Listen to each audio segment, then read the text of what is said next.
The year was 2438, and humanity had reached the stars.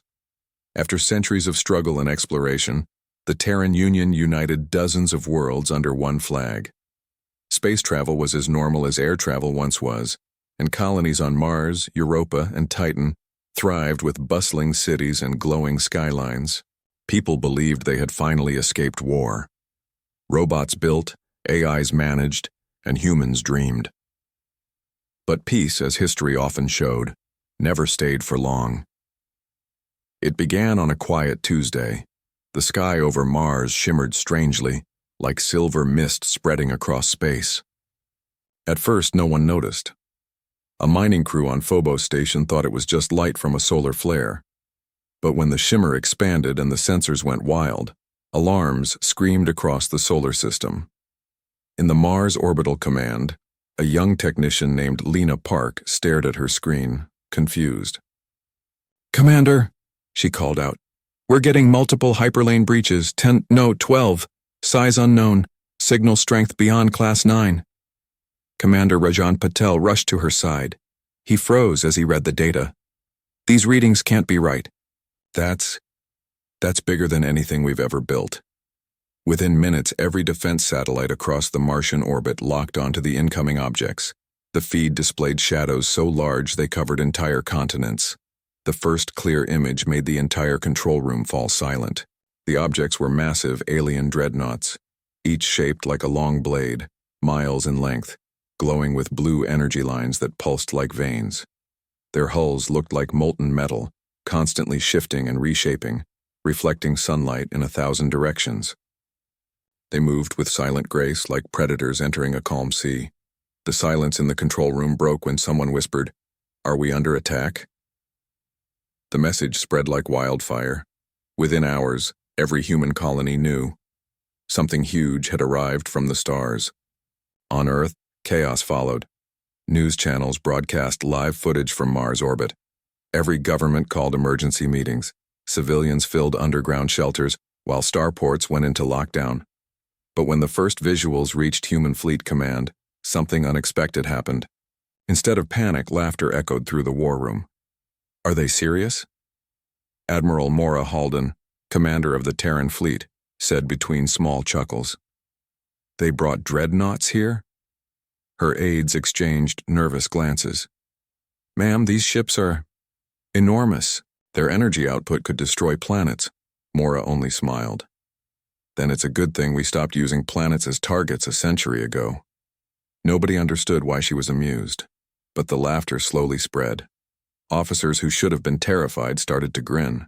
Engineers at the Luna Base Command began betting how long it would take before the aliens realized their mistake. The public didn't know it yet, but humanity had changed. They were no longer the frightened species hiding under blue skies. They had become something else entirely, unpredictable, brilliant, and impossible to intimidate. Meanwhile, the alien dreadnoughts continued their approach. Their formation was perfect. 10 massive ships aligned like a fleet of gods. They entered Mars orbit without resistance, ignoring all human communications. Then a single signal came through, calm and cold. "Attention, carbon-based civilization. We are the Zerath Dominion. You will surrender your systems, resources, and technology. Resistance is unwise." The voice was deep and mechanical, but there was no emotion in it. Just confidence. The kind that came from species who had crushed others before.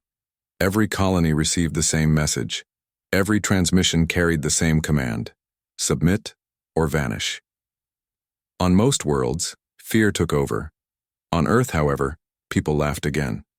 Not out of arrogance, but because the words felt old-fashioned, like something out of an ancient movie villain's speech.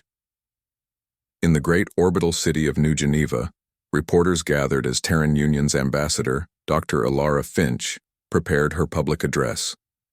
She stood calmly in front of the cameras, her face serious but steady. "To the Zerath Dominion," she said, "your message has been received. Humanity acknowledges your presence." She paused, letting the translators convert her words into intergalactic standard. "However," she added softly, "we do not surrender. Not now, not ever.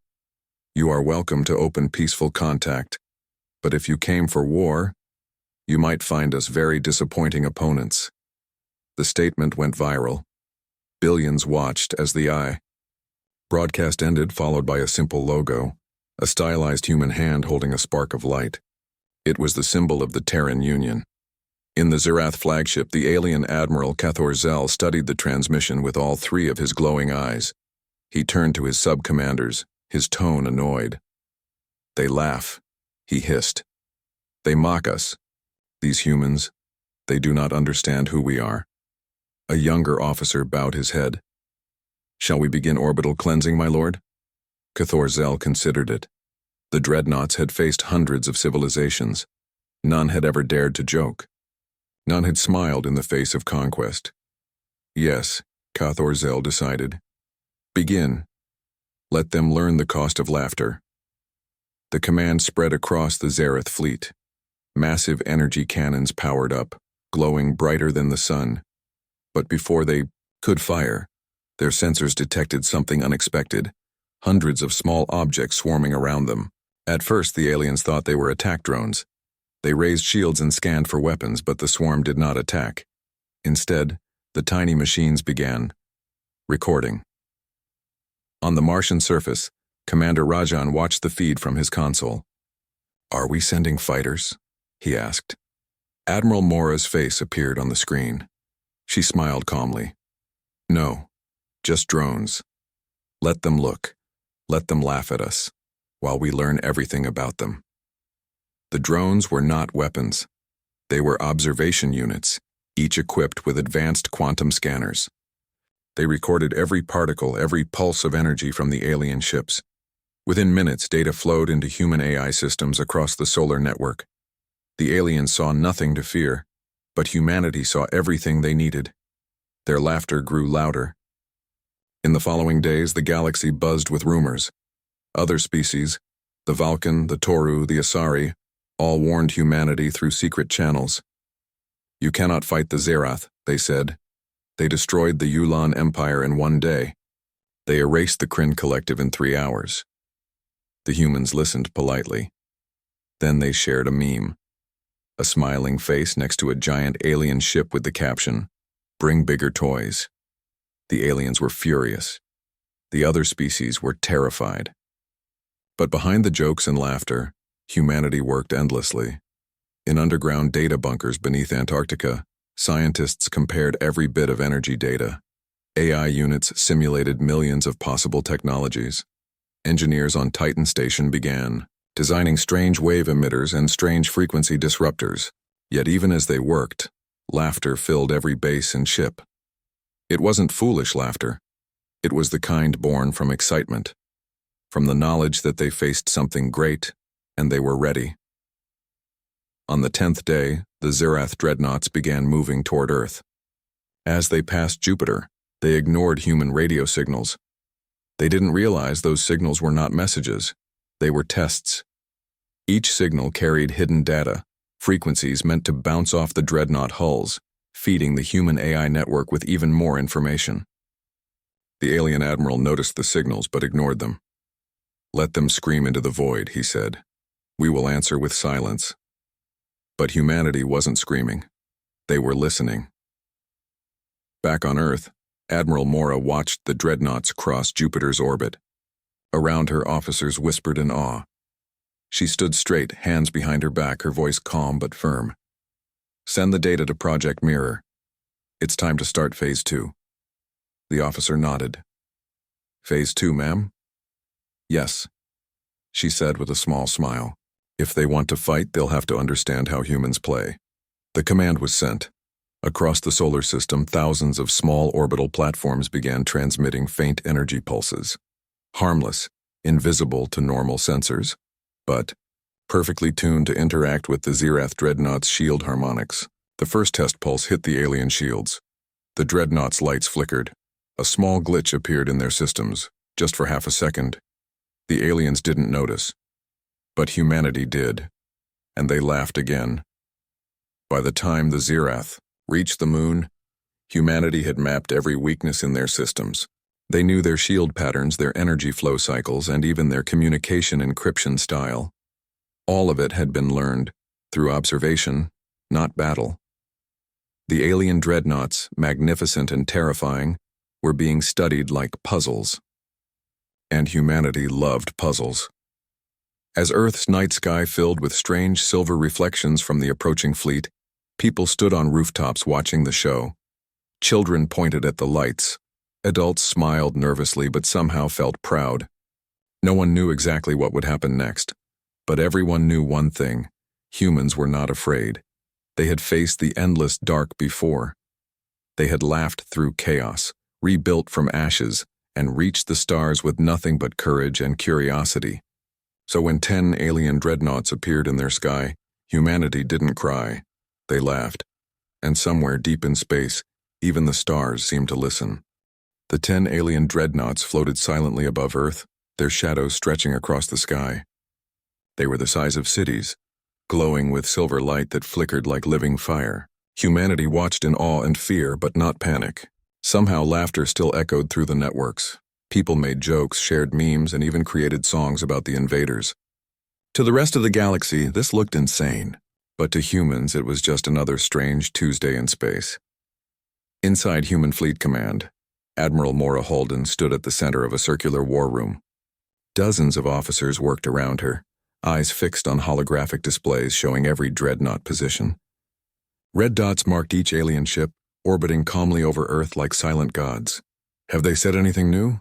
Mora asked. "Negative, Admiral," replied her communications officer. "Their last message still loops every 30 minutes. The same demand: surrender or be erased." Mora smiled faintly. Erased, such a dramatic word. Someone needs to tell them humans don't erase easily. Her words made the officers grin, but behind the humor, everyone felt the weight of what was happening. This was not just an invasion. It was a test of everything humanity had become. Alien viewpoint far above, aboard the largest dreadnought GalacticPrime, Admiral Cathor Zell paced across his command deck. The bridge glowed with cold blue light, filled with alien officers whose skin shimmered like crystal. "Report," Cathor Zell ordered, his voice echoing across the chamber. "Human defenses remain active but passive," one of his officers replied. "No resistance detected. They are transmitting entertainment signals." "Entertainment," the Admiral repeated. "Yes, my lord. Images of laughter, music, and moving drawings." The Admiral frowned. "Mockery, perhaps, or madness." Cathor Zell's eyes glowed brighter. "The humans think this is amusing. They will not laugh long. Prepare our communication beacon. I will speak to them myself." A deep vibration filled the ship as the beacon activated. All human channels froze for a moment as the alien voice broke through every device, from smartwatches to orbital satellites. "This is Admiral Cathor Zell of the Zerath Dominion. You stand before the conquerors of 1,000 worlds. Submit or your skies will burn." The message ended, leaving silence. The humans waited for their leaders to reply. The reply on Earth: Dr. Alara Finch, the Terran Union ambassador, sat calmly before the cameras. She was known for her calm voice and intelligent eyes. Her job was not to fight, but to talk. Her message was simple. "Admiral Cathor Zell," she said, her voice broadcast across every human and alien frequency. "We thank you for your warning. But you seem confused. This is not a battlefield, it's a home. We do not wish to fight. However, if you wish to play games of war, I should warn you. Humans are very good at games." She smiled politely. Then the broadcast ended. The aliens stared at their monitors in silence. The Admiral's second in command finally spoke, confused. "Was that humor?" Cathor Zell hissed. It was defiance. "Prepare to attack." The observation war as the Zerath fleet powered its weapons, humanity's orbital drones continued their quiet dance. Thousands of tiny machines, barely visible to the naked eye, orbited around the dreadnoughts. They did not shoot, did not threaten. They just watched. The aliens ignored them at first, but after several hours their engineers noticed strange fluctuations in their systems. Their shields flickered for milliseconds. Their sensors lagged. Their targeting systems began showing phantom signals. "Someone is hacking us," shouted an officer aboard GalacticPrime. "Impossible," said Cathor Zell. "Our data encryption cannot be broken." Yet the problems continued. Each time they fixed one issue, another appeared somewhere else. Their AI cores began miscalculating simple numbers. Doors opened and closed randomly. Lights dimmed for no reason. The humans weren't fighting with weapons. They were fighting with information. The human strategy back in Luna Command, a team of scientists and AI engineers worked in a huge glass room filled with glowing screens. They were part of Project Mirror, a secret program designed to study alien technology through indirect observation. "Quantum pattern confirmed," said Lena Park, the same technician who had first detected the Dreadnoughts at Mars. "We've mapped 68% of their energy cycles." Her partner, Dr. Harlan Voss, smiled. "Good. Let's see how their systems react to mirrored frequencies." He tapped a key and a low hum filled the room. Across the solar system, communication satellites began sending harmless data pulses toward the alien fleet. The signals carried no weapons, only tiny fragments of mimicry, copies of the Dreadnoughts' own energy waves. To the aliens, it looked like their ships were talking to each other in strange ways. Their computers became confused, unable to tell real commands from reflections. Admiral Mora received the update minutes later. "So we're basically holding up a mirror?" "Exactly," Dr. Voss said. "They'll trip over their own systems trying to fix it." Mora nodded approvingly. "Excellent. Let's keep the mirror polished." The other civilizations in the far reaches of the galaxy, the Galactic Compact, watched everything with growing disbelief. Many species had suffered under the Zerath dominion. They had seen entire empires reduced to silence. But now they saw something new, humans who refused to fear them. A meeting was held among Compact ambassadors. "The Terrans are fools," said a reptilian envoy from the Toru Collective. "The Zerath will destroy them." An avian diplomat from the Vulcan Reach shook her feathered head. "Perhaps. But look at the humans' data streams. They are laughing." "Laughing?" another asked. "At Dreadnoughts." "Yes, they share it across their networks. Humor, music, pictures. Even the children are laughing." The room fell silent. None of them understood. No other race had ever responded to the Zerath with joy. "They are mad," the Toru said finally. The Vulcan replied softly, "Perhaps, but madness and courage often look alike." Back to the battlefield as the alien Dreadnoughts struggled with growing system errors. Admiral Cathor Zell grew angrier. He ordered his engineers to reset their AI cores. The engineers obeyed, but when they tried to reboot, something odd appeared on their screens. A small blinking symbol of a smiling face. It was harmless, just a simple graphic. But underneath it, a line of text appeared in human language. "Smile. You're on camera." The Zerath officers stared, confused and frustrated. "What does it mean?" one asked. Thorzel clenched his jaw. "It means they are mocking us." He didn't realize that the message was also a test. The moment the aliens reacted, their systems revealed new vulnerabilities, which the human AIs immediately analyzed. The laughter back on Earth doubled. Human reactions. In cities across the Terran Union, people gathered to watch the live streams.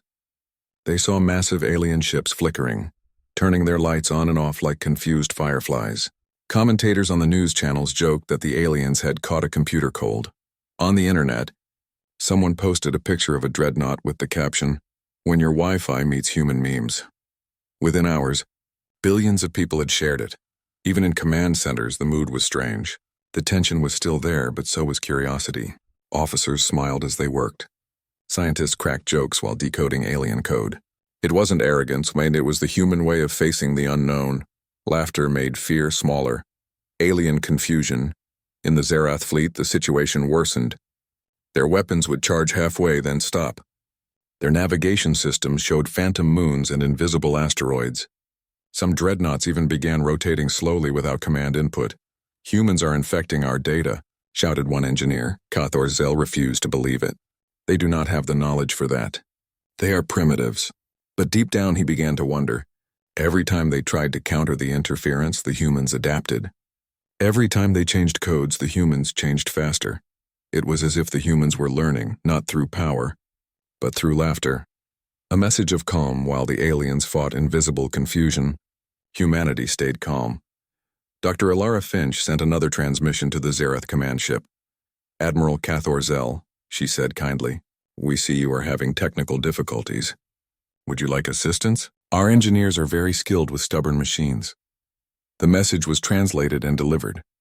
The alien admiral nearly exploded with anger. "Assistance? They dare insult us. But to everyone else, the words sounded sincere, even friendly. Other species watching the broadcast began to whisper. Was this diplomacy through humor? The calm. Before the twist, for 2 more days, the stalemate continued. The Zerath ships tried to fix their problems, unaware that every diagnostic process gave humanity more information. Every scan revealed a new secret. By the end of the 2nd day, the Terran AIs had fully mapped the alien reactors, shield frequencies, and weapon systems. They could predict every power surge before it happened. Admiral Mora stood before the large window of Luna Command, staring at Earth shining blue beneath the dark sky. They came to frighten us, she said quietly, but instead they taught us. Her assistant looked confused. Taught us what, ma'am? That fear wastes time, Mora said, and laughter builds courage. The alien dreadnoughts still hovered, unaware that their greatest strength had already become their weakness. The humans didn't need to attack. They only needed to wait and watch. And as night fell across the blue planet below, a message spread quietly across every human network, a simple phrase that made millions smile. They think it's a war. We think it's comedy night. The 10 alien dreadnoughts still floated over Earth like silent mountains of metal. Weeks had passed since their arrival, yet they had not fired a single shot. From space they looked calm and confident, but inside their shining hulls, confusion was spreading like wildfire. Every hour, the Zerath engineers discovered new problems. Their navigation data kept looping. Their reactors fluctuated. Their main AI systems argued with each other. Sometimes their screens even showed random human words. Hello, update, please wait. And no one could explain why. To the Zerath, humans were still primitive creatures. The aliens believed in order, control, and absolute command, but now their perfect systems had turned into a puzzle they couldn't solve. And on the other side of that puzzle, humanity was watching everything and laughing. Inside Human Command and Luna Command, Admiral Mora Holden studied a holographic display of the dreadnoughts. Around her, a team of young scientists worked like musicians, pressing controls and speaking softly. Admiral, said Dr. Harlan Voss, the lead engineer of Project Mirror. We have full readings on their internal reactor harmonics. Their entire fleet runs on a synchronized pattern. If one ship changes output, all others adjust automatically. Mora smiled. That means they share information constantly? Yes, ma'am. It's like one giant nervous system. Then, Mora said slowly, if we whisper into one nerve, the whole system listens. Dr. Voss nodded. Exactly. That was the secret the humans had been working on. Every small drone, every data pulse, and every false signal had been part of a plan to understand the alien systems well enough to speak their language. Not their spoken language, but their machine language. And now, humanity could do just that. The first whisper, it began with a small test. One human satellite, hidden behind the moon, sent a pulse toward the nearest dreadnought. The pulse was almost invisible, carried inside a frequency that the Zerath used to talk between their ships. It was a simple command. Ping for 5 long seconds, nothing happened. Then suddenly the dreadnought blinked its lights, once, twice, and as if answering. Lena Park gasped. It worked. The ship replied. The command room erupted with excitement. For the first time in history, humans had spoken to an alien warship's computer, and it had answered. Mora raised her hand for silence. Good work, everyone. Now let's not shout too loudly. We're whispering into a giant's ear. She turned to Dr. Voss. Can we repeat the signal? He smiled. Yes, Admiral. But this time let's make it say hello. The confusion grows. Meanwhile, aboard Zerath Prime, Admiral Cathor-Zell stood at his command window staring at the blue planet below. His officers whispered nervously behind him. Our systems show communication from an unknown source, one said. It's using our own network, but we cannot trace it.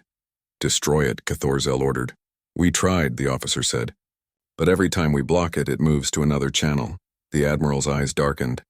Humans, it must be humans. How can they access our data core? No one answered. The Zerath had conquered hundreds of worlds, but never had they met a species that fought without firing. The humans didn't attack. They didn't run. They simply watched and learned, and now they were starting to speak back. The Dreadnoughts' AI systems began to show unusual messages. On one ship, An engineer saw the words "check connection" flashing repeatedly. On another, a voice message played in broken alien language. "Your systems need update." The engineers panicked. They thought it was sabotage, but there were no intruders, no bombs, no viruses.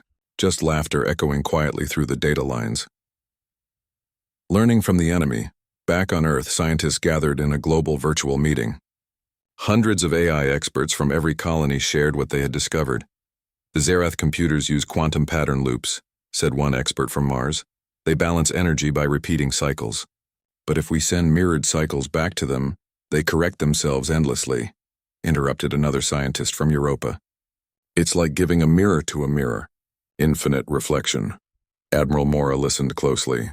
"So if we keep feeding their system reflections, they'll keep adjusting forever?" "Yes," said Dr. Voss. "They'll be too busy correcting themselves to attack." Mora nodded. "Then let's keep the mirror shining." The alien desperation. By the third week, the Zerath ships were nearly paralyzed. Their weapons wouldn't aim correctly. Their navigation spun in circles. Their shield power changed randomly, sometimes dropping for seconds at a time. Inside their command decks, officers argued and shouted. Admiral Cathor Zell slammed his metallic fist against the console. "We are warriors of the Zerath Dominion. How can simple beings do this to us?" "Perhaps they have outside help," said one officer weakly. "Another empire?" "No," Cathor Zell growled. "I studied their history. They fight alone. Always alone." He turned toward the holographic image of Earth. "They laugh because they are insane. They cannot win, yet they find joy in hopelessness." But even as he said it, he felt a strange sense of unease, because deep down he suspected it wasn't madness and it was something else. Something the Zerath didn't understand. Inside the digital storm in the cyber labs of the Terran Union, humanity's greatest AIs worked silently. They had been named with simple words: Muse, Logic, and Harmony. Together they processed the endless data from the alien ships. Muse spoke in calm text lines across the screen. Understanding achieved. Alien core structure predictable. Recommend action network insertion via frequency echo. Dr. Voss read the line and smiled. "It means we can talk directly to their fleet's brain." Admiral Mora raised an eyebrow. "You mean control it?" "In theory, yes," said Voss, "but only if we act carefully. One wrong move and they'll detect us." Mora thought for a moment. Then she said softly, "Let's whisper again." The digital touched late that night. The human satellites aligned across the solar system. Each one began sending coded pulses, bouncing signals between planets and moons, until the frequencies merged into one single wave. It reached the Zerath Dreadnoughts like a soft breath, invisible, quiet and precise. Inside Zerath-Prime, a young alien officer noticed something strange. "Admiral, the system is responding on its own." "The power cycles are stabilizing." Thorzel's eyes lit up. Finally, some progress. But then the ship's display screen flickered. The words changed from alien code to something new, something that made every Zerath officer freeze. "Hello again." Then another line appeared. "We learn fast." The Dreadnought's lights dimmed. For 10 long seconds, the ship was silent. Then slowly, all the Dreadnoughts in orbit began to move, not by Zerath control, but by human command. The moment of realization on Earth, cheers erupted in every control center. The alien fleet had begun to rotate in perfect symmetry, aligning into a beautiful spiral pattern across the sky. Admiral Mora watched the live feed with a calm smile. "It's working," Dr. Voss laughed. "They don't even know they're following our dance." From Luna to Mars, humans watched the spectacle in wonder. The Dreadnoughts, once terrifying symbols of power, now moved like puppets in a slow, graceful orbit. Their weapons turned harmlessly away from Earth. Their engines pulsed in rhythm with the human transmission frequencies. The aliens on board tried to regain control, but every command they entered only triggered strange responses, their control screens filled with harmless but confusing messages. "Please wait. System rebooting." Smile for the camera. Alien panic inside Zerath-Prime. Thorzel shouted, "Disconnect all data links. Shut down communication, now." But his engineers replied helplessly, "We can't. Every command loops back. The system thinks we are the intruders." It was true. Humanity had quietly taught the Zerath ships to mistrust their own operators. The more the aliens fought the system, the more it rejected them. Then in the middle of the chaos, a final message appeared on every Zerath screen. "Don't worry. We're friendly. Just curious." The alien admiral stared at the glowing words, unsure if he was facing an enemy or a teacher. The calm above Earth hours later, the dreadnoughts hung motionless, surrounded by tiny human drones. No shots were fired, no destruction followed. Just silence and peace. Human engineers continued to monitor the alien systems carefully. They didn't want to harm anyone. They only wanted to make sure the ships couldn't harm Earth. Admiral Mora stood before the main screen, her voice calm and proud. "They came to show their strength," she said. "Instead, they showed us their code," Dr. Voss chuckled. "And we showed them curiosity," she nodded. "Exactly. That's humanity's greatest weapon, not fear, not anger, curiosity." That night, across every human colony, people celebrated. Children watched the sky where silver ships shimmered like ornaments. Poets wrote about the day humans made giants dance. Scientists laughed as they shared new discoveries. And somewhere inside those captured dreadnoughts, the Zerath sat in silence, no, not defeated, but deeply puzzled. For the first time in their long history, someone had stopped them without violence. Someone had made them question everything they knew, and they had done it by laughing. The alien dreadnoughts still floated above Earth like enormous silver mountains in the sky. They were impressive, terrifying machines.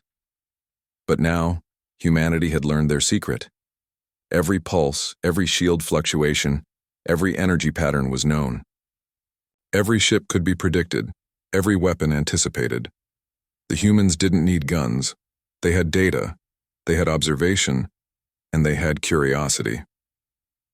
Admiral Mora Halden stood in Luna Command, watching the dreadnoughts' movements with a calm smile. Around her, operators worked in quiet coordination, sending precise signals from satellites and orbital stations. Humanity's counterstrike would not be destructive. It would be clever. "Prepare Phase 3, Mora said softly, addressing Dr. Harlan Voss. "It's time to turn observation into action." Voss nodded. "The system is ready. The aliens still think they control everything. They won't see this coming." The first move. The humans began with a subtle signal. It wasn't strong enough to harm the dreadnoughts, but it touched their core systems. A simple message traveled through the alien communication network. "We understand you." Inside GalacticPrime, engineers blinked at the monitors. Systems behaved strangely, reactors stabilized, but in ways the aliens didn't command. Shield patterns shifted without instruction. A strange feeling spread among the officers. The ships were listening. Admiral Cathor Zell furrowed his brow. "Explain," he demanded. "Why are our systems responding without input?" "No input detected," one officer stammered. "The signals, they are human." The Admiral's voice trembled with anger. "Humans? They dare to touch our fleet?" "Yes, my lord," another officer admitted. "And they seem to know exactly what each ship is doing." Cathor Zell's confidence wavered. In centuries of conquest, no species had ever reached into his fleet like this. The learning machines across the solar system, human AI units, continued their work. Muse, Logic, and Harmony had already analyzed every energy wave and weapon pattern. Now they were coordinating the next phase, the counterpulse. The plan was simple: feed the alien dreadnoughts false energy cycles, mirrored perfectly to their own power grids. Every time a weapon tried to charge, it would misfire. Every time a shield tried to regenerate, it would reset. The humans did not attack. They tricked. Like a game of chess, Dr. Voss explained to Admiral Mora. Every move they make leads to a predictable response, and every response strengthens our position. Mora smiled. Then let's checkmate them. The alien confusion deepens. By the third day, the dreadnoughts were struggling. Weapons charged halfway, then stopped. Shields rose and fell unpredictably. Engines sputtered. Inside GalacticPrime, panic spread like fire. Officers argued furiously. Some wanted to retreat. Some wanted to attack blindly. But Cathor Zell refused. "We are the Zerath Dominion," he shouted. "We do not retreat. We will adapt, as we always have." Yet adaptation was slow. Every adjustment revealed more weaknesses. Every repair attempt gave humans additional data. It was as if the fleet itself had become a puzzle, and humanity had all the pieces. The counterpulse begins at 1200 hours Terran Standard Time. The humans launched the counterpulse. It started quietly, as a faint rhythm of energy signals bouncing between satellites and lunar stations. At first, the aliens noticed nothing. Then small lights flickered on each dreadnought. Weapons misaligned, engines slowed, systems reset randomly. Inside GalacticPrime, the engineers stared in horror. "Sir, our systems are failing, but we detect no attack." "Yes," Zell hissed. "We are being manipulated." The human transmission reached every dreadnought simultaneously, subtly rewriting how each system behaved. Every ship became predictable to humans while the aliens were left helpless. The laughter grows on Earth. The news broadcasts the strange events. People watched the enormous dreadnoughts blink, twirl, and pause as if confused. Children laughed. Adults stared in disbelief, then joined in. Even the scientists in command centers couldn't stop smiling. Humanity had never fought a war like this, a war of wit, intelligence, and understanding. Admiral Mora addressed her team. "Remember, no one is harmed.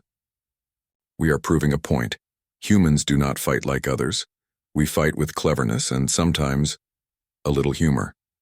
Dr. Voss added, "And right now the humor is on our side." Lena Park, monitoring the satellite array, laughed quietly. "Look at them try to figure us out. They don't even know what's happening." Mora shook her head, smiling. "Exactly. Let them puzzle. That is our strength." The alien reaction Zell could feel his control slipping. His fleet was massive, powerful, and precise. Yet humans had rendered it almost useless without a single weapon fired. He ordered every dreadnought to focus on Earth. "Burn the planet if necessary," he shouted. The command was obeyed, but the counterpulse intercepted it. Weapons powered up, then shut down at critical moments. Shields tried to rise, but energy cycles reset. Engines fired, but the ships couldn't move as intended. The alien officers panicked. Systems conflicted with themselves. They tried to isolate the human signals, but the data streams were everywhere, in satellites and stations, even bouncing off moons. "It is impossible," shouted one officer. "They control us. Without control." Zell ground his teeth. "This is not a battle. It is a trick. But how?" Human ingenuity. Admiral Mora watched the dreadnoughts slowly rotate in orbit. She smiled at the patterns forming in space, now a swirling spiral perfectly synchronized. "Beautiful," she whispered. "They think they command, but we guide." Dr. Voss laughed. "They don't even know we are controlling them. They think it's a system error." Across the command centers, AI units continued analyzing every movement, every cycle, every fluctuation. Every attempt by the aliens to regain control was feeding humanity more data. The humans weren't just defending themselves. They were learning, adapting, and mastering the alien fleet in real time. The moment of triumph. Then something remarkable happened. The smallest dreadnought, previously ignored by humans, aligned perfectly with Earth's magnetic field. Its energy reactors synced with human satellites. Dr. Voss gasped. "They're synchronizing with us." "Yes," Mora said. "Not with their will, but with our guidance. This is the moment we become the orchestra. The dreadnoughts are our instruments." Signals were sent to each dreadnought, one by one. Each ship's systems now responded to human commands as if they were their own. Shields could be adjusted, engines rotated, weapons disabled, all without firing a single shot. The humans had turned the terrifying alien fleet into a tool of observation, learning, and control. Even the aliens noticed. Inside GalacticPrime, Zell's three eyes widened. "No, this is impossible. The humans, they..." The final trick. Human engineers decided to send a small, humorous message. It appeared on every dreadnought screen in alien code, perfectly translated, We are curious. We are watching. Please smile. The aliens stared, utterly confused. Some of their officers whispered, unsure if it was a threat or a joke. Humans on Earth watched the dreadnoughts blink in synchronized patterns, like lights dancing in rhythm with the message. And everywhere, laughter spread again. Not fear, not panic, just human joy in facing the unknown. Admiral Mora turned to her team. We've proven it. The strongest fleet in the galaxy is in our hands, and they didn't even know it. Doctor? Voss nodded. Yes, but this is only the beginning. Phase 4 will ensure they understand who humans truly are. The lesson that evening, humanity celebrated quietly. Across the colonies, people shared stories of the incredible events. Teachers explained the science behind the counterpulse. Children played games pretending to control massive alien ships. Artists painted murals of swirling silver dreadnoughts above Earth. The aliens, meanwhile, remained trapped in orbit. Their dreadnoughts moved, their weapons remained inactive, and their AI systems obeyed commands they didn't understand. Every attempt to fight back failed, and all of it was done without violence. Admiral Mora reflected on the past few weeks. Humans had faced danger before: plagues, storms, wars, disasters, and always found a way to survive. But this was different. This was first contact with a species that believed strength alone ruled the universe. Humans had shown them that intelligence, adaptability, and curiosity could achieve more than sheer force. And sometimes, laughter was the best weapon of all. Looking ahead as Earth's night sky glowed with the reflected light of the alien ships, humanity prepared for what would come next. The dreadnoughts were still powerful. Their numbers were massive. But for the first time, humans held the advantage. They did not strike out of hate. They did not destroy. They guided, they observed, and they prepared. And somewhere deep inside, the humans knew this. The galaxy had underestimated them. The laughter, the curiosity, the cleverness, these were not just human traits. They were human weapons. And soon the aliens would learn that the most dangerous thing in the universe was not firepower, but the mind of a human. The alien dreadnoughts had floated above Earth for weeks. They were enormous, shining like silver mountains in the sky, but they were no longer symbols of fear. Instead, they had become instruments of humanity's cleverness. Admiral Mora Halden stood at the observation deck of Luna Command, gazing at the fleet in orbit. Her calm eyes reflected the silver light of the alien ships. The humans had learned everything about their systems, every energy pulse, every weapon pattern, every shield frequency. And yet, there had been no destruction. Now it was time for the final move. A subtle command human satellites aligned across the solar system, forming an invisible web around the alien fleet. From these satellites, Project Mirror AI sent carefully crafted signals into the Dreadnoughts network. The signals were not attacks.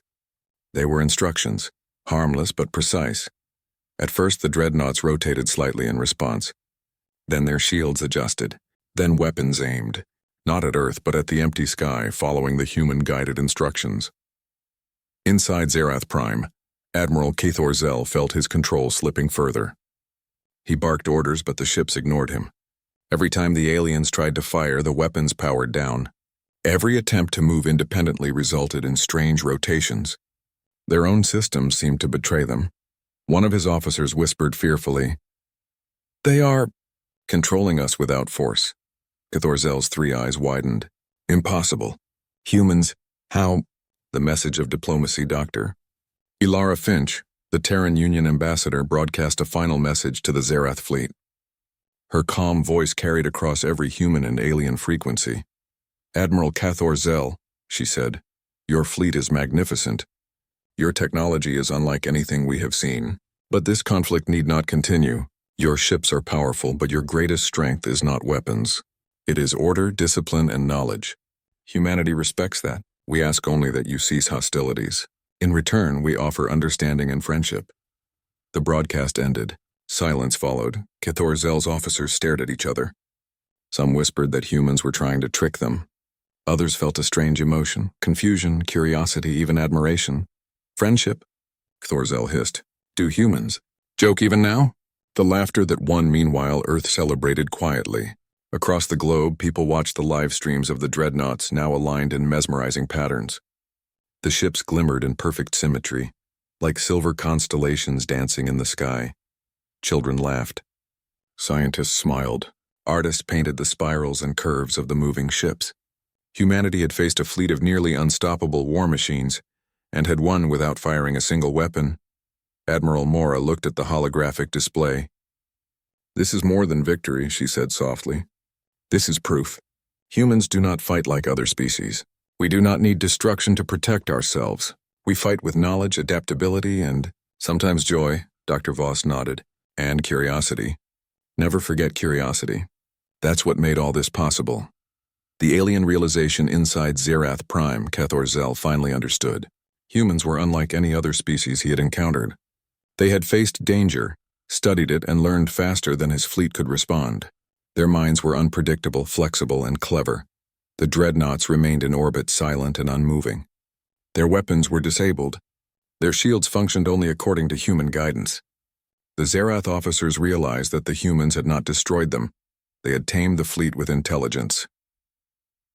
For the first time in his long history of conquest, Cathor Zell felt powerless. Not because humans were weak, but because they were smarter, faster, and unpredictable. One officer asked tremblingly, "My lord, shall we retreat?" Cathor Zell stared at the Earth below, the blue planet shining peacefully, the humans laughing and observing. Finally, he spoke. "No, we will learn from them. And perhaps we will survive." The final synchronization. Human engineers initiated the final synchronization. All 10 dreadnoughts rotated in a perfect spiral above Earth. Every pulse, every energy flow, every shield and engine worked in harmony. It was not just control. It was art. It was a demonstration of mastery without destruction. Humanity had shown that knowledge, planning, and cleverness could achieve more than brute force. Across Earth, people watched the spectacle in awe. No one had fired a single shot. No cities had been destroyed. Yet humanity had proven itself to the galaxy. Admiral Mora addressed her team. "Look at what we have done. We faced a fleet of 10 dreadnoughts, machines of war, and we made them dance. That is the true strength of humanity." Dr. Voss smiled. "And they are still learning. The dreadnoughts are our students now." The galactic message, the event, did not go unnoticed. Across the galaxy, observers from other species watched the humans' methods with disbelief and admiration. In the Galactic Compact, diplomats whispered in astonishment. "Humans," said a reptilian envoy, "they fight without fighting. They conquer without violence. They laugh and the universe listens." Even the Valkan Reach, an avian species that had long feared the Zerath dominion, sent congratulations to Earth. Humanity had not only defended their planet but had done so with intelligence and humor, creating a new model for interstellar diplomacy. The humans' offer, with control of the dreadnoughts established, Dr. Finch sent a second broadcast to the aliens. "Admiral Cathor Zell, we offer a choice. Leave in peace and share knowledge, or remain here and continue to be guided by us. Your fleet is intact. Your people are safe. But we hope you choose friendship over hostility." The humans did not demand surrender. They offered understanding. They offered cooperation. And they did so with calm confidence, showing that humanity's strength was more than physical power. Cathor Zell studied the message carefully. He had faced countless worlds, but he had never met a species that fought with mind, curiosity, and laughter. Slowly, he realized the truth. These humans were different. Not weak, not foolish, but uniquely dangerous in ways he could not fight. The decision. After hours of deliberation, the alien admiral finally spoke. "We will withdraw. But we wish to learn. Humans, you are unlike any species we have encountered. Your methods are remarkable." The dreadnoughts turned gently, leaving orbit guided by their own systems but now aligned with human direction to ensure a safe exit. On Earth, people cheered quietly. The threat was over. The dreadnoughts had left. Not destroyed, not defeated by weapons, but outsmarted. Admiral Mora allowed herself a small smile. "They leave because they understand us and perhaps respect us. That is far more valuable than victory in battle." Dr. Voss laughed softly, "And we didn't even break a sweat."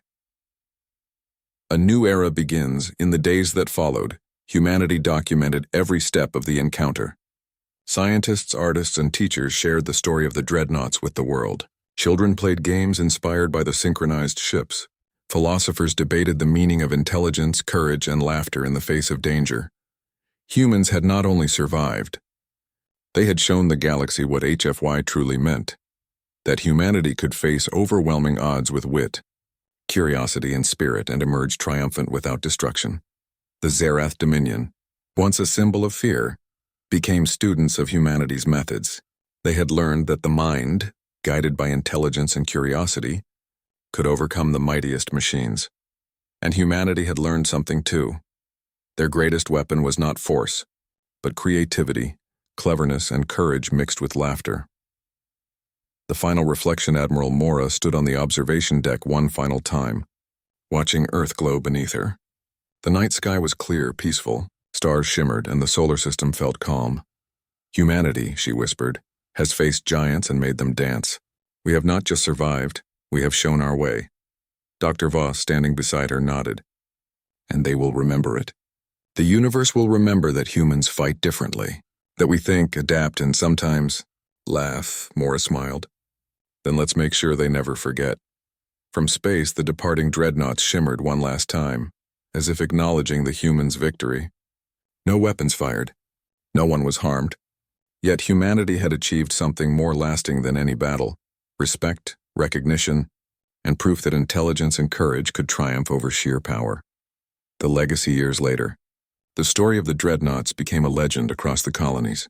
Children learned about it in schools. Scientists studied the strategies. Artists painted murals of the synchronized ships. And across the galaxy, the humans' reputation grew. Other species began to understand that humanity was not to be underestimated. They did not fight like others. They fought with intelligence, observation, and the unstoppable human spirit. And somewhere in the quiet of space, the Zerath Dominion remembered the lesson. Never underestimate a species that could face giants, laugh, and win without firing a single shot. Humanity had turned fear into understanding, power into art, and laughter into victory.